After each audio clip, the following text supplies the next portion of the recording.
Saint Martin থেকে কতক্ষণে আসছেন? 1.5 ঘন্টা? 1 ঘন্টা 10 মিনিট। এই নিচে স্থানীয় অনেক লোক বড়শি দিয়ে মাছ ধরছে। বাংলাদেশের শেষ প্রান্তে আছি। বাংলাদেশের প্রধান ভূখণ্ডের সর্বশেষ অংশ শাহপরীর দ্বীপ, ঐতিহাসিক জায়গা। এখান থেকে সেন্ট মার্টিন খুবই কাছে। এখানে জেটিতে প্রবেশ করতে 10 টাকা করে টিকিট লাগে। আমরা দুটি টিকিট কাটলাম। আমার এখানের আসার পরের অনুভূতি আমি বলে বোঝাতে পারবো না। বাংলাদেশের স্থলভাগের প্রধান অংশের শেষ প্রান্তে চলে এসেছি। শাহপরীর দ্বীপ, নাফ নদী, বিপরীতে আরাকান, রাখাইন, বার্মা, মায়ানমার, যেটাই বলি না কেন। আগে এদিক দিয়ে সেন্ট মার্টিনের জাহাজগুলো যেত, এখন যায় না। একসময় সামনে যেতেও পারে, নাও যেতে পারে। আর শর্টকাটে টেকনাফ থেকে সেন্ট মার্টিনের স্থানীয় যারা অধিবাসী তারা এখান থেকে স্পিডবোট বা নৌকায় যেতে পারে। এই দুপুরের খাখা রুদ্রে আসলাম, তারপরে খুব ভালো লাগছে। এটা মিয়ানমার, তারাও ছবি তুলে দিতে পারে।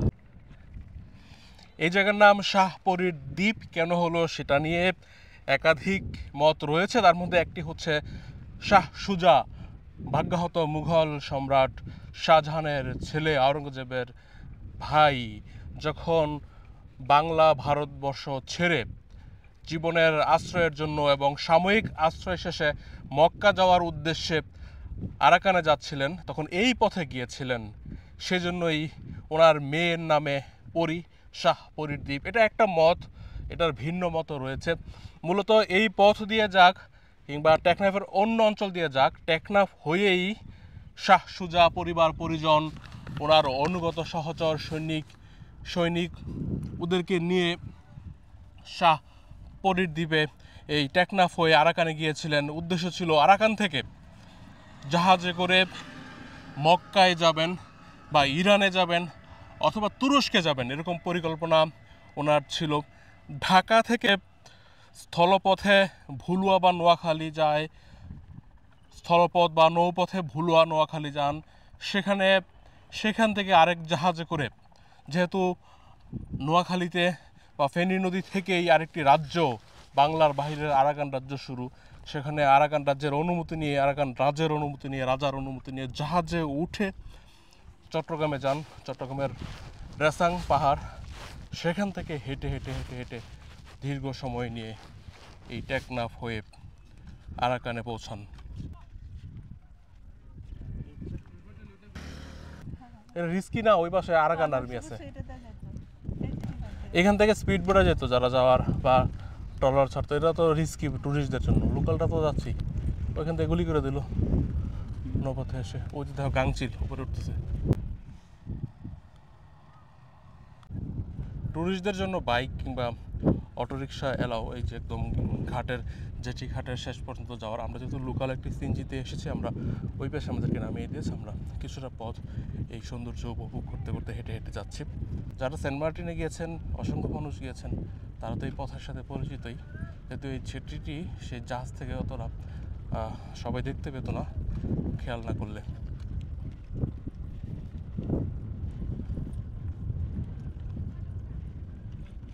অনেকেই সেন্ট মার্টিন যাচ্ছে, ওই যে লাইফ বোট পরে স্পিড বোটে করে যাচ্ছে।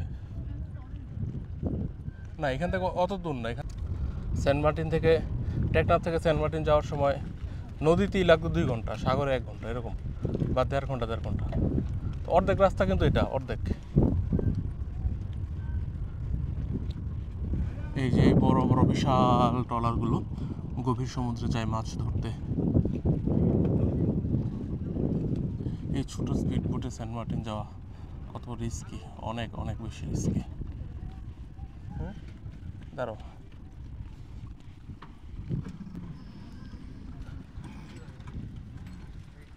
আর সাগরের মোহনা কোনটা? সাগরের মোহনা যে ওই সাইডে দেখা যাবে, যে মনে করেন শেষ মাটি। আচ্ছা আচ্ছা আচ্ছা আচ্ছা।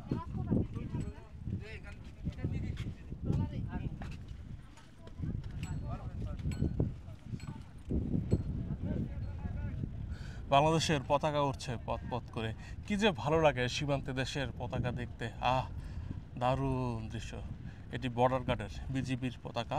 বর্ডার গার্ডের একটি কাঠের ট্রলার, জেলেদের পতাকা, জেলেদের ট্রলারেও পতাকা থাকে, কিংবা যাত্রীবাহী ট্যুরিস্টবাহী যেসব জাহাজ ছিল সবগুলোতে পতাকা উঠতো।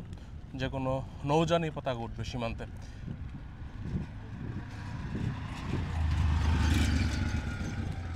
সামনে বাংলাদেশ কোস্ট গার্ডের একটি চেকপোস্ট রয়েছে।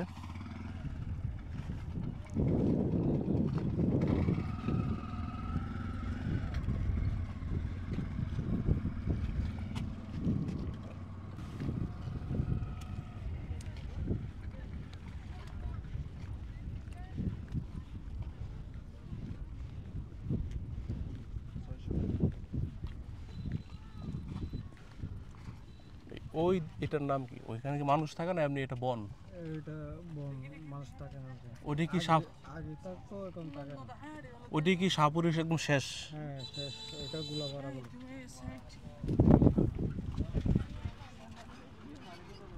আর এই স্পিড বোটগুলো কোত্থেকে আসতেছে? এটা ওইটা সেন্ট মার্টিন থেকে। সেন্ট মার্টিন থেকে? হ্যাঁ, ও লোকালরা স্পিড বোটে এই পথে আসে? হ্যাঁ। আচ্ছা। আর সাগরের মোহনাটা কোন জায়গায়? সাগর অর্ধেক রাস্তা টেকনাফ থেকে, এটা অর্ধেক রাস্তা সেন্ট মার্টিন যাওয়ার পথে, হ্যাঁ, অর্ধেক।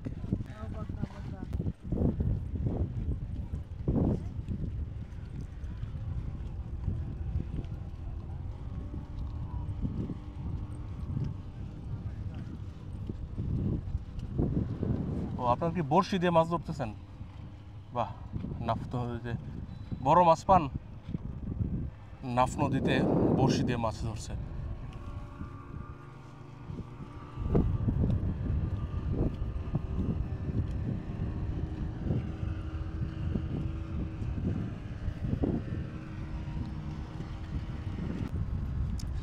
একদম জেটি ঘাটের শেষ প্রান্তে চলে এসেছি।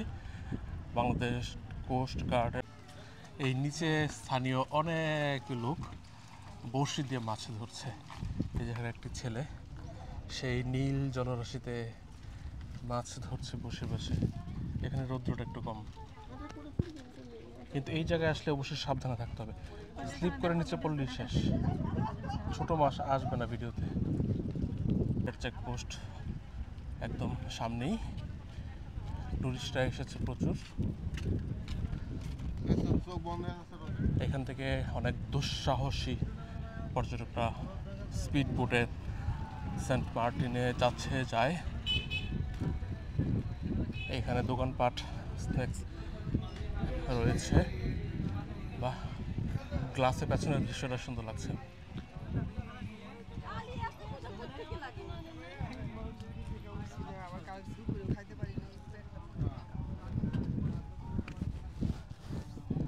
একদম বিপরীতে আরাকান রাজ্য বা বার্মা, রাখাইন।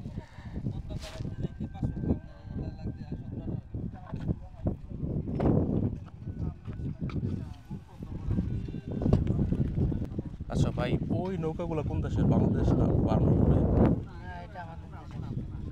ওইটাও বাংলাদেশের সীমানায় পড়ছে? হ্যাঁ।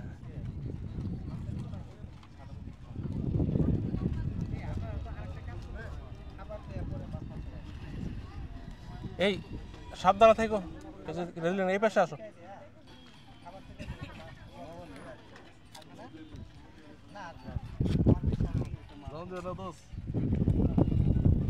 অপরূপ অপরূপ ছবির মতো, গল্পের মতো একটি জায়গা।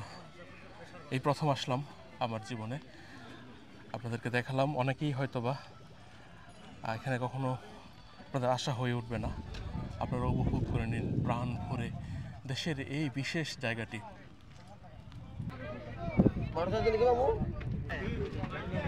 সেন্ট মার্টিন থেকে ট্রলার এসেছে, বড় ট্রলার।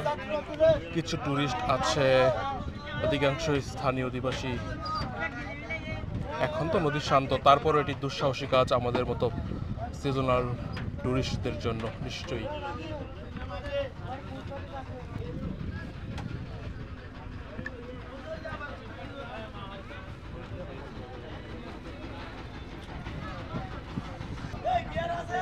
নিচে নামো, ছবি তুলে দিই। এখানে আসো, ছবি তুলে দিই।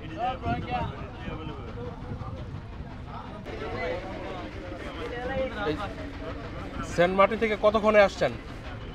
1.5 ঘন্টায়? 1 ঘন্টা 10 মিনিট। এখন যাবেন কখন আবার? টেকনাফ যাবে বোধহয়, টেকনাফ থেকে ছাড়বে।